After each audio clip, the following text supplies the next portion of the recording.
Cristianismo y ciencia. Lo que estás descubriendo es que las suposiciones subyacentes de la biología están cambiando radicalmente. Todas las principales predicciones de la teoría evolutiva han resultado falsas, mientras que las predicciones del diseño inteligente han sido demostradas como verdaderas. Ahora, todavía harán un discurso superficial sobre la evolución, pero en la práctica, lo que están haciendo es esencialmente un modelo basado en el diseño para la biología, y eso es de lo que voy a hablar.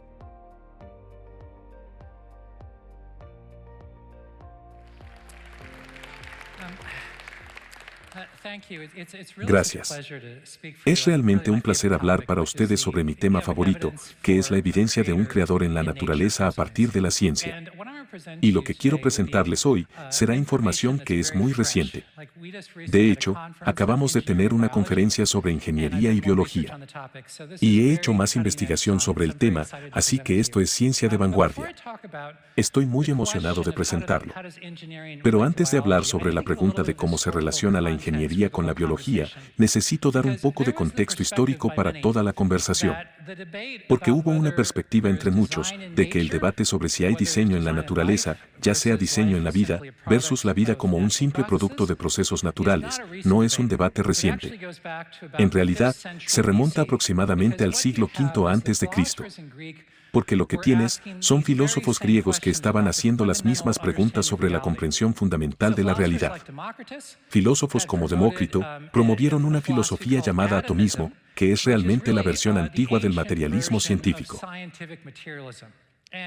Y su filosofía era la idea de que si miras la naturaleza, todo lo que vemos es simplemente un producto de procesos naturales. Creían que había átomos eternos que rebotaban y se relacionaban entre sí, de acuerdo a ciertas reglas, lo que hoy llamaríamos leyes naturales. Y la interacción de estos átomos por azar en el tiempo explicaba todo, desde la aparición de rocas hasta filósofos que pensaban sobre rocas. Y por supuesto, esa perspectiva contrastaba directamente con personas como Platón y Aristóteles, porque esos filósofos creían que los procesos naturales no podían explicar todo el diseño que vemos en la naturaleza. Creían que había una mente trascendental, lo que Platón llamó el demiurgo. Y esta mente imaginó cosas como los animales, y luego lo que sucedió es que esos animales vinieron a existir, no puramente a través de procesos naturales, sino a partir de un plano por parte de esa mente, que modeló la materia en esa forma final. Así que, de nuevo, era básicamente una versión antigua del debate sobre diseño versus evolución que se ve hoy en día.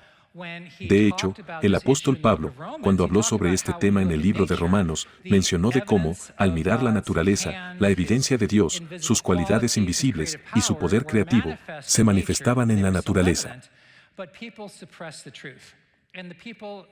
Era evidente, pero la gente suprimía la verdad, y las personas que Pablo afirmaba eran los ancestros de Platón y Aristóteles, personas como los estoicos.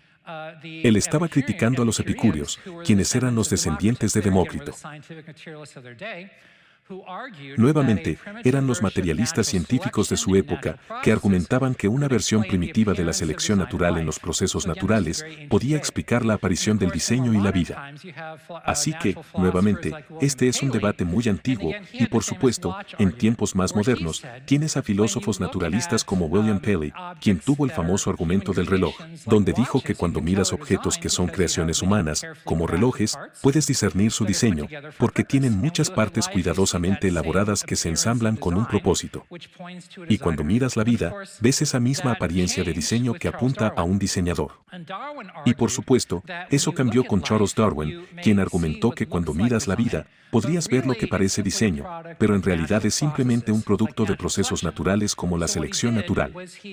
Así que lo que hizo Darwin fue usar la selección natural como un sustituto del diseñador. Dijo que la naturaleza podría actuar como un diseñador al crear cosas que parecían tener diseño.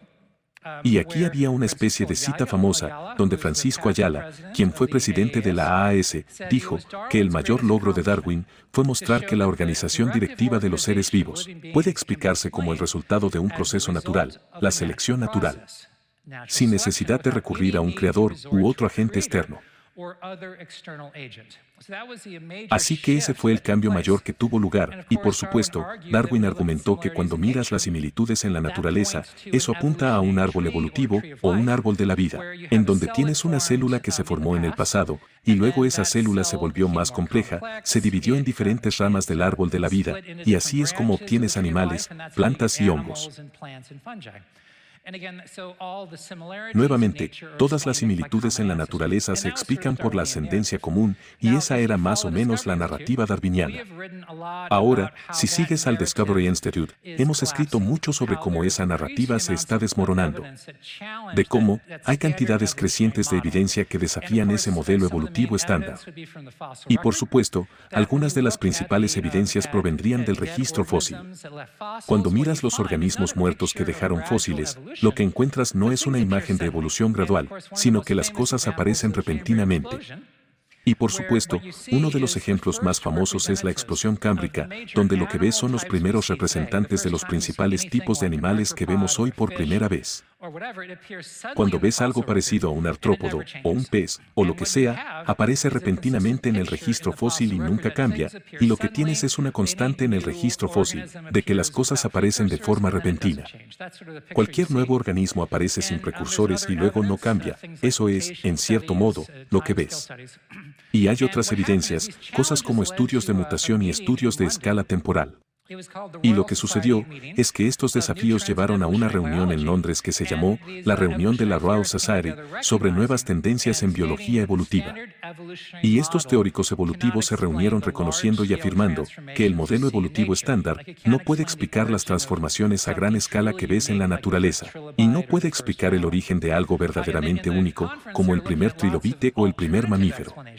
En la conferencia estaban examinando muchas explicaciones alternativas, como cosas más allá de la selección natural, como la plasticidad fenotípica y la construcción de nichos, etc. Pero no se presentó ni una sola pieza de evidencia que pudiera explicar las verdaderas preguntas desafiantes de la vida. Ahora, todo esto es interesante, pero mi charla va a ir más allá de eso, porque quiero hablar sobre cómo ha habido una revolución en la biología y que está teniendo lugar ahora, particularmente en el campo de la biología asistida, donde los ingenieros han comenzado a trabajar con biólogos para entender la vida. Y lo que ha sucedido es que a medida que los ingenieros han aportado su experiencia a la discusión, lo que se encuentra es que los supuestos subyacentes de la biología están cambiando radicalmente.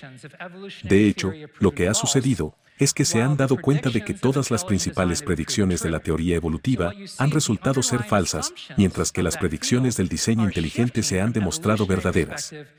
Así que lo que ves es que los supuestos subyacentes de ese campo están cambiando de una perspectiva evolutiva a una perspectiva de diseño. Ahora, aún prestarán servicio a la evolución, pero en la práctica lo que están haciendo es esencialmente un modelo basado en el diseño para la biología, y de eso es de lo que voy a hablar. Para comenzar, hablaré sobre cuáles son esos supuestos. Bueno, cuando miras estos supuestos cambiantes, uno de los supuestos centrales de la evolución o del materialismo científico en general es que no hay evidencia verdadera de diseño, es simplemente un producto de procesos naturales. Así que, si intentas buscar diseño en la naturaleza, eso te desviará. De hecho, un autor que habló sobre esto de manera muy elocuente es John Russ. En su libro, Not by Design, no por diseño, él afirma esto. La vida no está diseñada, o al menos, no muestra evidencia de diseño para nada más que la existencia continua la cual no necesita diseñador. Para realmente retirar al relojero, debemos admitir que no solo no hay diseño, sino que de hecho ni siquiera hay diseño aparente en el mundo biológico, en el sentido de entidades que hagan más de lo que necesitan hacer. Ahora, el término filosófico para diseño es teleología o propósito. Y lo que solía ser el caso es que a los biólogos se les prohibía apelar a la teleología, decían que no hay propósito y que todo es solo un producto de procesos naturales. Eso era una suposición fundamental. Ahora, una segunda suposición fundamental que estaba también relacionada con esa predicción era la idea de que deberíamos ver estructuras subóptimas o no funcionales en la naturaleza. En otras palabras, no deberíamos ver un diseño ideal, sino un diseño pobre, un diseño torpe, y esto fue dicho por un autor, Phil Ketcher, quien lo dijo en su libro, Viviendo con Darwin. Dijo que si eres un ingeniero talentoso diseñando una ballena desde cero, probablemente no pensarías en equiparla con una pelvis rudimentaria. Si estuvieras diseñando un cuerpo humano, seguramente podrías mejorar la rodilla. Si estuvieras diseñando los genomas de los organismos, seguramente no los llenarías de desechos. Ahora otro autor que expuso este punto de manera muy clara fue Nathan Lance, y escribió un libro sobre errores humanos y diseños deficientes en el cuerpo humano. Afirmó que tenemos retinas que se enfrentan hacia atrás, vestigios de una cola y demasiados huesos en nuestras muñecas. Tenemos nervios que toman caminos extraños, músculos que se adhieren a nada y ganglios linfáticos que hacen más daño que bien. Nuestros genomas están llenos de genes que no funcionan, cromosomas que se rompen en cadáveres virales de infecciones pasadas.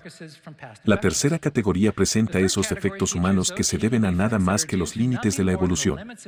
Todas las especies están atrapadas con los cuerpos que tienen y solo pueden avanzar a través de los más pequeños cambios que ocurren aleatoriamente y raramente. Hemos heredado estructuras que son horriblemente ineficientes pero imposibles de cambiar. Por eso nuestras gargantas transmiten tanto alimento como aire a través del mismo espacio reducido. Y tus tobillos tienen 7 huesos inútiles zambulléndose. Arreglar cualquiera de esos diseños pobres requeriría mucho más de lo que una mutación en el tiempo podría lograr. Suponer que estas cosas vivas fueron creadas por separado es ver la inteligencia creativa como caprichosa, torpe, mediocre y siendo un diseñador no inteligente. Y por supuesto, algunos ejemplos serían el cableado invertido del ojo, porque una de las cosas interesantes sobre el ojo humano es que los fotorreceptores no están de cara a la luz y en realidad se encuentran hacia atrás, así que la luz tiene que atravesar neuronas y otras estructuras para impactar los fotorreceptores. Y Nathan Lance diría que es un diseño realmente tonto. Así que, ¿quién haría eso? Por supuesto, puede que hayas oído hablar del pulgar del panda. El pulgar del panda es en realidad una extensión de un hueso de la muñeca, lo cual es muy diferente de otros pulgares. Y personas como Stephen Jay Gould dijeron que realmente es un diseño muy loco y nadie lo haría. Otro ejemplo, desde una perspectiva más bioquímica, es la fotosíntesis. Estos autores afirmaron que las plantas son menos eficientes en capturar la energía de la luz solar que las celdas solares, principalmente porque tienen demasiado equipaje evolutivo. Así que estas pobres plantas tienen un sistema realmente mediocre para capturar la luz solar, todo porque tienen todo este equipaje evolutivo. Esa es la tesis básica. Y por supuesto, esta idea de que la vida es subóptima no es solo una perspectiva intuitiva, sino que se puede demostrar rigurosamente en modelos matemáticos y computacionales, como este artículo particular de biocomplejidad, donde si tienes un proceso evolutivo que aumenta la complejidad, debes tener mucho ADN no funcional y estructuras, y debes tener muchas cosas que son muy subóptimas y mal diseñadas. Así que esto es, en gran medida, una predicción de la evolución. Ahora, una tercera predicción que está relacionada es que la biología no debería parecerse a la ingeniería humana. La razón de esto es que si la biología es producida evolutivamente, tienes una situación en la que hay muchas de estas pequeñas estructuras. Y una máquina compleja es simplemente estas pequeñas estructuras que se juntaron al azar y de manera accidental y que un día, por azar, hicieron algo nuevo. Pero debido a que todo fue por casualidad, cada pieza individual no fue diseñada con un propósito, así que se parece a algo que se llama máquina de Rube Goldberg.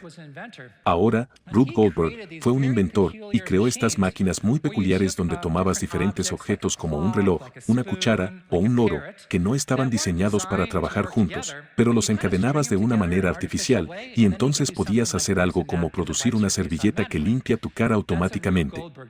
Ese es un diseño de Rube Goldberg. Y eso es lo que la evolución debería producir, estas torpes y subóptimas compilaciones de diferentes estructuras. Y esto es algo que Jerry Cohen, quien es un biólogo evolutivo, dejó muy claro en una de sus críticas a McAuliffe. Dijo que la experiencia uniforme de los científicos que trabajan en estos sistemas es que ejemplifican una absurda complejidad al estilo de Rube Goldberg, que no tiene sentido como obra de un ingeniero, pero tiene perfecto sentido como producto de un proceso histórico largo y sin dirección. Así que, de nuevo, esas son las suposiciones fundamentales de la evolución o predicciones. Deberías ver cosas que no fueron diseñadas. Así que asumir que hay un diseño te llevará a errores, deberían ser subóptimos o no funcionales y no deberían parecer ingeniería humana. Deberían tener una especie de diseño acumulado en el estilo de Rube Goldberg. Lo que ha pasado es que a medida que los ingenieros han trabajado con biólogos, se han dado cuenta de que todas estas suposiciones son completamente falsas, y eso ha creado un enorme cambio. Un libro que habla muy bien de esto es Modelado de Sistemas y Biología Celular, producido por MIT Press. Aquí hay algunas citas. Una cita que realmente me gusta expresa la esperanza de entender la complejidad en la biología organizada. Y es la descubrir principios operativos a través de un cálculo de propósito, haciendo preguntas teleológicas, tales como ¿por qué las redes celulares son como se observan, dada su función conocida o asumida? Ahora se dan cuenta de que realmente tienes que asumir el diseño. Para avanzar en la comprensión de los sistemas biológicos, tienes que usar un cálculo de propósito. Tienes que mirar cuál era su propósito para entenderlos a un nivel apropiado. De hecho, también verás autores hablar sobre cómo tienes que aplicar la teoría del diseño a la biología para entenderla. Teoría del diseño, eso es lo que literalmente dicen. O dirán que tienes que usar explicaciones de diseño. Estos autores pueden no creer en un creador, así que pueden no suponer que el diseño es real filosóficamente, pero saben que tienen que asumir que la vida está diseñada para avanzar en su comprensión, lo cual es un cambio realmente notable. Ahora, otro cambio es que los biólogos se están dando cuenta de que la vida está altamente optimizada, muestra el mejor diseño posible. Aquí hay un artículo realmente interesante que resume eso, y dice que Sutherland afirma que estos principios de optimalidad permiten que la biología pase de simplemente explicar patrones o mecanismos, a ser capaz de hacer predicciones a partir de primeros principios. Baelick, que es de Princeton, hace el punto importante de que la hipótesis de optimalidad no debe adoptarse por razones estéticas, sino como un enfoque que puede probarse directamente a través de experimentos cuantitativos de calidad. La optimización matemática podría considerarse como una herramienta de investigación fundamental en bioinformática y biología de sistemas computacionales. Entonces, en otras palabras, de lo que se dan cuenta es que si asumes que la vida está diseñada de manera óptima, puedes predecir cómo funciona, puedes predecir los patrones que encuentras. Así que es, esencialmente, una suposición basada en el diseño. Ahora, ¿recuerdan que les conté cómo la gente argumentaba que cosas como los fotorreceptores y el pulgar del panda estaban mal diseñados? Bueno, lo que consistentemente ha sucedido es que a medida que los ingenieros han trabajado con biólogos o los biólogos han mirado estos sistemas con más cuidado, se han dado cuenta de que lo que antes pensaban que estaba mal diseñado, ahora saben que están diseñados de manera óptima. Los fotorreceptores tienen que estar orientados al revés, porque los fotorreceptores están constantemente desprendiendo conos. Si estuvieran orientados hacia adelante, bloquearían la visión. Por lo tanto, tienen que estar orientados hacia atrás para que puedan ser reabsorbidos en el tejido y también necesitan el enfriamiento de la sangre. Además, los fotorreceptores tienen fibras ópticas. De hecho, hay células que actúan como fibras ópticas que llevan la luz directamente a los fotorreceptores en la retina. Así que, nuevamente, estamos viendo un diseño óptimo exquisito. Lo mismo es cierto con el pulgar del panda. Cuando las personas lo han observado más detenidamente, se dan cuenta de que el pulgar del panda está diseñado idealmente para comer cosas como el bambú. Así que para su hábitat particular, está diseñado de manera óptima. Y por supuesto, mencioné los fotorreceptores, y más recientemente, en 2020, a medida que los investigadores miraban los fotorreceptores, se dieron cuenta de que la suposición de un mal diseño se debía a que las personas solo estaban mirando una variable, como la eficiencia de absorber la luz solar. Pero cuando miras múltiples variables, como reducir el ruido o absorber carbono de la atmósfera, te das cuenta de que la fotorrecepción está en realidad diseñada de manera óptima, cuando consideras todos los objetivos que debe cumplir. Así que, nuevamente, ese es un ejemplo de lo que yo llamaría la imperfección de los argumentos sobre los vacíos. Cuando las personas miran la vida por primera vez, pueden pensar que algo está mal diseñado, pero a medida que nuestro conocimiento científico avanza, siempre se dan cuenta, consistentemente, de que en realidad está diseñado de manera óptima. Y por supuesto, ¿recuerdan que Nathan Lance criticaba que los tobillos y las muñecas contienen muchos huesos inútiles? Bueno, cuando los ingenieros miran el diseño de nuestras extremidades, se dan cuenta de que están diseñadas de manera exquisita y óptima. Ese es un punto clave. Y cuando personas como Jerry Cohen dicen que hay un diseño absurdo tipo Rube Goldberg en la biología, nunca te dan ejemplos, porque no existe, es completamente falso y es decepcionante. ¿Cuántas veces se permite a las personas tergiversar la ciencia ante el público para intentar suprimir la evidencia del diseño? Es muy decepcionante. Pero la evidencia está yendo en la dirección opuesta. Y por supuesto, uno de los ejemplos más significativos es el proyecto ENCODE, porque en los años 80 y antes, la gente creía que aproximadamente el 97% del genoma humano era no funcional, porque así debía ser según la teoría evolutiva. Y ahora han descubierto que de hecho es funcional. Cuanto más lo estudian, más se dan cuenta de que lo que antes pensaban que era ADN basura, como los pseudogenes y los elementos retrovirales, los retrovirus endógenos o cosas como sus secuencias, en realidad son elementos funcionales y esenciales en la regulación genética. Y nuevamente, se ha demostrado que gran parte del genoma humano es funcional, tanto que hay biólogos que afirman que si ENCODE es cierto, la evolución debería ser falsa. Así que una vez más, todas estas suposiciones están cambiando. Y por supuesto, una de las más significativas es lo que sucede a medida que los ingenieros observan la biología, reconociendo que la misma lógica de diseño utilizada en la ingeniería humana se utiliza en la vida, e incluso en nuestros mejores diseños. Volviendo al libro de los autores de modelado de sistemas, dicen que desde la ingeniería se sabe que el control de retroalimentación, más el control de anticipación, habilitados por advertencias avanzadas rápidas y remotas, son el mecanismo más poderoso para proporcionar robustez a las fluctuaciones en el medio ambiente y en las partes de los componentes. La respuesta al shock térmico en la E. coli parece emplear exactamente los mismos principios. Así que la mejor y más eficiente lógica de diseño que utilizamos es lo que vemos en la vida, excepto que la vida lo hace mejor, de manera más eficiente y más avanzada. Y por supuesto, otro hermoso artículo de Gregory Reeves y Curtis Horshack es un estudio de modelos de ingeniería en biología de sistemas. En este documento, ellos dicen que como disciplina, la biología de sistemas comparte muchas características con la ingeniería. En este artículo, identificamos la célula como un sistema de computación embebido, y como tal, demostramos que la biología de sistemas comparte muchos aspectos comunes con la ingeniería de sistemas informáticos, la ingeniería eléctrica y la ingeniería química. De hecho, lo que hacen es observar los diferentes componentes de un sistema de computación embebido y lo comparan con las estructuras en la vida que realizan las mismas funciones. Desde motores de procesamiento hasta códigos de información, hasta la memoria primaria, cosas como un diseño de memoria de bajo nivel, formateo de datos de alto nivel y la lista continúa.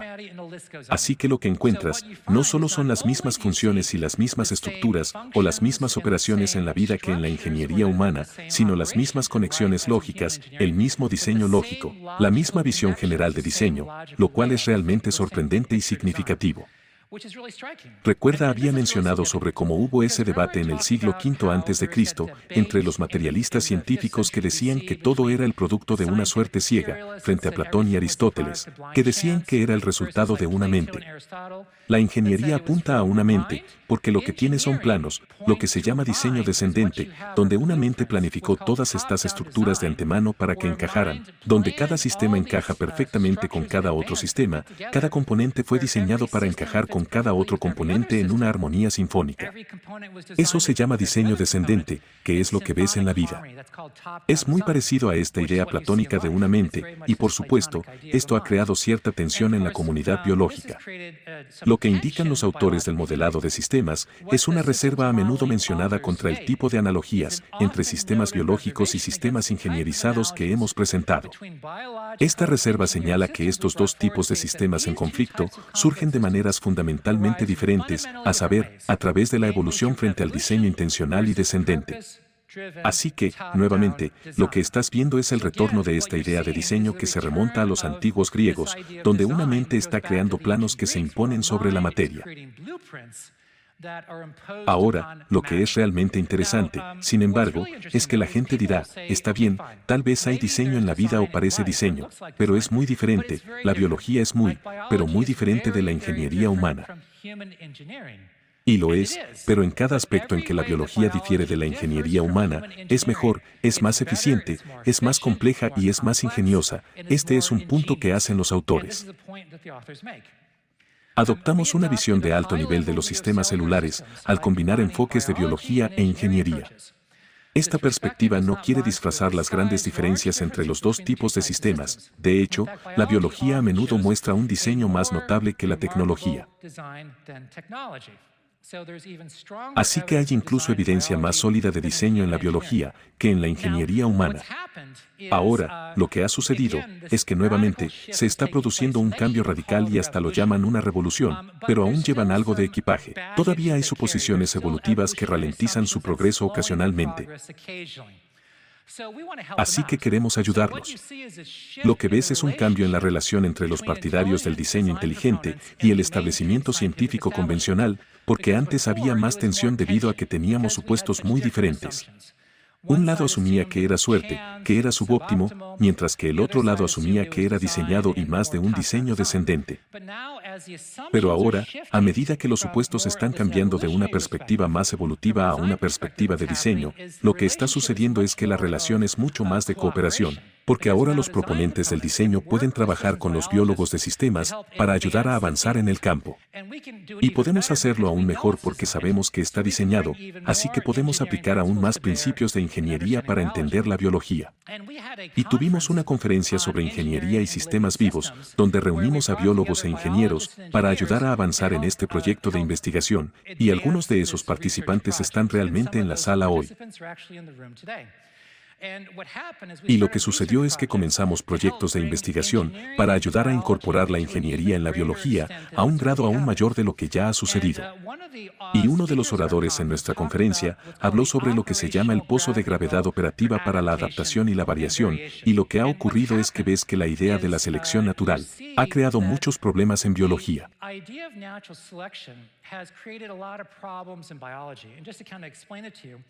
Y solo para explicártelo un poco, lo que ves es que el modelo de adaptación se basaba en lo que se llama un paisaje de aptitud, y la idea es que tienes algo así como este terreno, donde cada lugar en el terreno representa alguna especie diferente o diferentes subpoblaciones dentro de una especie. Por lo que el número 1 podría representar pinzones con picos grandes y el número 2 podría ser pinzones con picos pequeños. O si lo miras a un nivel más amplio, uno podría ser peces y luego el otro podrían ser anfibios. Así que la idea es que tienes una variación de población y esa variación aumenta con el tiempo, con mutaciones o transferencia horizontal de genes o lo que sea. Y a medida que la variación aumenta, entonces la población puede viajar a través de este paisaje de aptitud, donde hacia arriba representa una mayor aptitud o una mayor probabilidad de supervivencia. Y estos pequeños cambios a lo largo de periodos cortos de tiempo pueden extrapolarse a lo largo de periodos largos de tiempo para crear cambios a gran escala. Esa es una imagen evolutiva estándar de adaptación. Pero hay un mejor modelo que proponemos, y la idea es que cuando miras a los sistemas vivos, están basados en una lógica de diseño muy clara que puede que no entendamos del todo, porque simplemente no tenemos la tecnología. Pero gran parte de esa lógica de diseño está fija, por lo que si miras la estructura ósea de un orden de aves como los avestruces, tienes una cierta estructura ósea que se interconecta de cierta manera. Además hay ciertos órganos, y lo que sucede es que eso está fijado en un cierto punto del ciclo de vida. Y está fijado, no cambia. Pero esta lógica de diseño permite que ciertos parámetros cambien. Así que, si miras a los pinzones, cada pinzón tiene un pico, que es la misma estructura básica, pero algunos picos son más gruesos, algunos son más delgados, algunos son más largos y algunos son más afilados. Así que tienes parámetros en esta lógica de diseño que son flexibles. Si eres un ingeniero, diseñarás un automóvil, y ese automóvil, ya sabes, tendrá 4 ruedas, tendrá un eje, tendrá un volante, pero tienes variaciones, y puedes mover los asientos hacia adelante, puedes mover los asientos hacia atrás, es un poco de la misma manera. Así que se describe como un pozo gravitacional operativo, donde el fondo del pozo representa las condiciones óptimas, y ahí es donde es altamente eficiente. Pero lo que sucede es que a medida que las condiciones ambientales cambian, tienes parámetros que pueden ajustarse para cumplir con las condiciones, pero están limitados. El pico de un pinzón solo puede volverse grueso, delgado o afilado, y lo que sucede es que si superas ese límite, obtienes fallas en el sistema y colapsa, y por eso los organismos pueden extinguirse. Ahora, la variación en los parámetros parámetros no se debe al medio ambiente. El medio ambiente no está dictando cómo un organismo puede adaptarse a gran escala. El medio ambiente determina qué parámetros o qué valores son los mejores para ese entorno particular. Pero la gama de parámetros se basa en la lógica de ingeniería. Y lo que encuentras es que este enfoque básico es afirmado por la literatura académica. Y estás viendo mucha literatura que afirma esta lógica básica. Y aquí hay un excelente artículo sobre lábridos, son peces. Y cuando lees este artículo, lo que hicieron fue estudiar las mandíbulas de los peces, y déjame mostrarte lo que dijeron. Ellos dicen que se desarrollaron modelos de ingeniería para analizar la biomecánica de la alimentación en los lábridos, como un sistema de palancas y enlaces que transmiten las fuerzas de los músculos en contracción a las mandíbulas. Esto es un enlace de 4 barras, un diseño de ingeniería que se utiliza en cortadoras de pernos, teclas de máquinas de escribir, equipos de construcción pesada y muchas otras máquinas de ingeniería humana, que transfieren con precisión fuerza o movimiento. Así que, en otras palabras, lo que hicieron fue mirar estas mandíbulas desde una perspectiva de ingeniería y vieron la misma lógica de diseño que usamos en estas mandíbulas. Se llama un enlace de 4 barras. Y este enlace de 4 barras son básicamente 4 huesos con 4 bisagras que permiten la transferencia de fuerzas de manera muy precisa. Y lo que encuentras al mirar estos diferentes peces son diferentes versiones de estas manecillas de 4 barras. De hecho, algunos pueden tener más huesos, una lógica de diseño diferente. Lo que dijeron sobre esto fue realmente asombroso. Afirmaron que los mecanismos del cráneo, como las palancas y las manecillas, están sujetos a restricciones físicas que solo pueden romperse cuando surge un sistema de ingeniería fundamentalmente nuevo. La historia macroevolutiva de los peces laberinto en los arrecifes globales ha implicado divergencia de especies y estructura craneal dentro de una gama de formas mecánicamente viables, creando un patrón de convergencia de un nivel superior sin igual, que ocasionalmente se ve puntuado por grandes transiciones en el diseño ingenieril. Bien, déjame ayudarte a ver más allá del lenguaje técnico. No te preocupes por el lenguaje especializado. Lo que están diciendo es que estos diseños ingenieriles, estas mandíbulas, no pueden cambiar porque tienen que operar dentro de restricciones estrictas. Si deseas un nuevo diseño, debes reemplazarlo, quitas el diseño viejo y colocas el nuevo. No puede suceder gradualmente, porque si intentas cambiar su diseño de manera gradual, dejará de funcionar mucho antes de que puedas implementar un nuevo diseño. También mencionan que en el registro fósil, cada vez que aparece una nueva lógica de diseño, surgen repentinamente, sin precursores y sin transiciones hacia un diseño antiguo. Y ves el mismo diseño aparecer varias veces de manera independiente. Esto es realmente llamativo, porque nuevamente, cuando miras el registro fósil, esto no es único. Cada vez que aparece algo nuevo, cualquier nueva lógica de diseño, siempre surge de manera repentina, y una vez que aparece, no cambia, excepto por esas muy ligeras variaciones en los parámetros ajustables. Y nuevamente, aquí está lo clave, recuerda que la evolución asume que la similitud se debe a un ancestro común. Bueno, en realidad, lo que ves son características similares que aparecen en organismos radicalmente diferentes, que no están relacionados según un árbol evolutivo. ¿Por qué sucede de esa forma? Porque los ingenieros utilizan los mismos diseños para el mismo propósito. Ves las mismas manecillas de 4 barras en la ingeniería humana, porque es una lógica de diseño útil que se utiliza de muchas maneras diferentes. ¿Por qué los organismos tienen ojos que no están estrechamente relacionados, como los pulpos, que tienen ojos como los humanos? Pero no es porque compartamos ancestros de 8 patas. Es porque un ingeniero, la mente de un creador, sabía que los ojos eran muy buenos para ver, así que los colocó en criaturas muy diferentes porque quería que pudieran ver. Así que, nuevamente, el patrón de similitudes en la naturaleza no encaja en un modelo evolutivo, no es consistente con un árbol. Está mostrando la mente de un ingeniero que utiliza diseños similares para propósitos similares. Hay un gran artículo de Winston Ewart, titulado El gráfico de dependencia de la vida, el cual trata en más detalle sobre esta idea. Ahora, otro ponente en nuestra conferencia habló sobre lo que se llama un modelo de seguimiento para la adaptación, y esto fue realmente clave. Porque la idea de la selección natural ha creado mucha confusión en la comunidad biológica sobre la adaptación. Para entender eso, quiero usar una analogía. ¿Alguna vez han visto esas imágenes donde un huracán entra en una ciudad y destruye muchas casas? Pero hay una casa que se mantiene en pie. Esta es una imagen, creo que es del huracán Ike, en Texas. Hay otro ejemplo en Florida del huracán Katrina o de otro huracán. Ahora, cuando ustedes leen las noticias sobre estas casas que sobrevivieron, ¿alguno de ustedes ha escuchado algún artículo que diga, la naturaleza seleccionó esta casa para sobrevivir?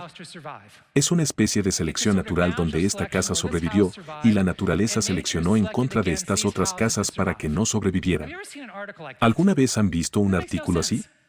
Pues no tiene sentido. Se trata del diseño de la casa. Algunas casas están mejor diseñadas y por lo tanto sobreviven y algunas casas están peor diseñadas y por lo tanto no sobreviven. Se trata todo del diseño de la casa. De la misma manera, lo que hizo Darwin, que no fue correcto, fue que tomó la lógica de adaptación de lo interno a lo externo. La gente antes se dio cuenta de que los organismos se adaptan porque estaban diseñados para adaptarse, pero lo que él hizo fue decir, bueno, la adaptación es externa, la naturaleza moldea, la naturaleza selecciona, la naturaleza informa. Así que estaba usando a la naturaleza como un sustituto del creador. Pero de hecho, la evidencia científica apunta a un modelo mucho mejor, basado en sistemas de seguimiento humano. Y uno de los ponentes habló sobre esto.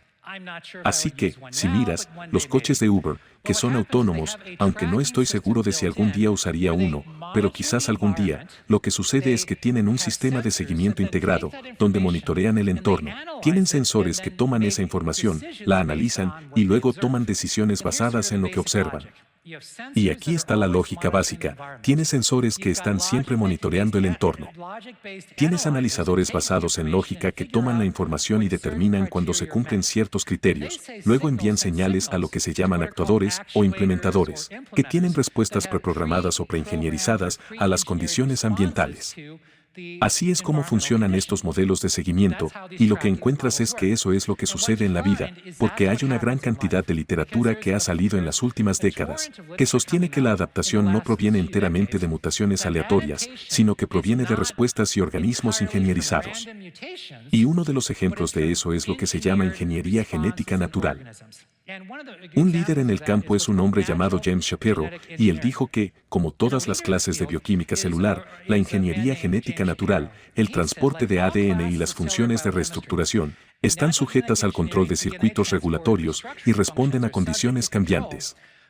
Las actividades de la ingeniería genética natural típicamente afectan múltiples características de una célula y organismo, por lo que pueden ocurrir importantes transformaciones fenotípicas en un solo episodio evolutivo y no están restringidas a la acumulación gradual de numerosas modificaciones ligeras. Así que lo que él está diciendo es que los cambios genéticos no son aleatorios, sino que hay sistemas ingenierizados en el ADN, en la vida, que apuntan a cambios genéticos, que producen respuestas preprogramadas que pueden ayudar a un organismo. A menudo se llama estocasticidad. Ahora, otro ejemplo es la plasticidad fenotípica, y un líder en esto es Ralph Summers. Él dice que la plasticidad requiere una reprogramación del desarrollo, en forma de interruptores de desarrollo, que pueden incorporar información ambiental. Sin embargo, los mecanismos moleculares asociados son complicados, involucrando locus complejos, como EUT1, que funcionan como redes reguladores genéticos. Aunque aún es temprano, es probable que los genes cambiantes apunten a un principio general de plasticidad, porque otros ejemplos de plasticidad también invocan mecanismos de cambio complejos. Lo mismo pasa aquí. Al igual que en la ingeniería genética natural, los organismos tienen sensores, monitorean el medio ambiente, luego tienen analizadores lógicos que determinan cuando se cumplen las condiciones y, a continuación, tienen respuestas preprogramadas para responder al medio ambiente de una manera específica. Y lo que encuentras es un torrente de literatura sobre esto. Aquí hay un artículo sobre cómo los escarabajos, cuando están en presencia de hormigas soldado, transforman su anatomía para parecerse a las hormigas soldado, cambian su olor para oler como hormiga soldado, y cambian sus modales para parecerse a las hormigas soldado. No son mutaciones aleatorias, es una adaptación preprogramada. Ves lo mismo en moscas de la fruta, lo ves en peces cíclidos, lo ves en peces espinosos, incluso en los peces de cueva. Voy a mencionar a los peces de cueva. Lo que solía pensar que era una victoria absoluta para la microevolución eran los peces de cueva. Tienes este pez que nada en una cueva, mutaciones aleatorias hacen que se le apaguen los ojos, y tiene sentido, pero no es el caso. Lo que encuentras es que cuando crías peces de cueva en agua con baja conductividad, hay un sensor que detecta la conectividad del agua y si es como agua de cueva, envía una señal al desarrollo para apagar la producción de ojos, porque eso deja más espacio para otros sentidos. Puedes criar estos peces con un agua más turbulenta, puedes criarlos en diferentes condiciones de luz y los cuerpos responden a esas condiciones físicas de maneras que son únicas para los peces de cueva. Lo mismo ocurre con los peces cíclidos. Puedes alimentar a los peces cíclidos con diferentes alimentos y eso crea diferentes estructuras de mandíbula, crea diferentes estructuras corporales. Y la variación que ves en la naturaleza no proviene de mutaciones aleatorias, sino de estas respuestas preprogramadas que fueron diseñadas para adaptarse al medio ambiente. Todo esto lleva a un artículo realmente asombroso del que habló Steve Meyer, que se llama La eficacia irrazonable de las matemáticas en las ciencias naturales. Quiero escribir un artículo llamado La eficacia irrazonable de la ingeniería en las ciencias biológicas. Porque lo que ves es que Dios creó el universo para que ciertos principios de ingeniería funcionen y por eso ves los mismos principios de ingeniería en la ingeniería humana que en la vida. Apunta al diseño de una manera tan clara que, como diría el apóstol Pablo, para negarlo tienes que suprimir la verdad.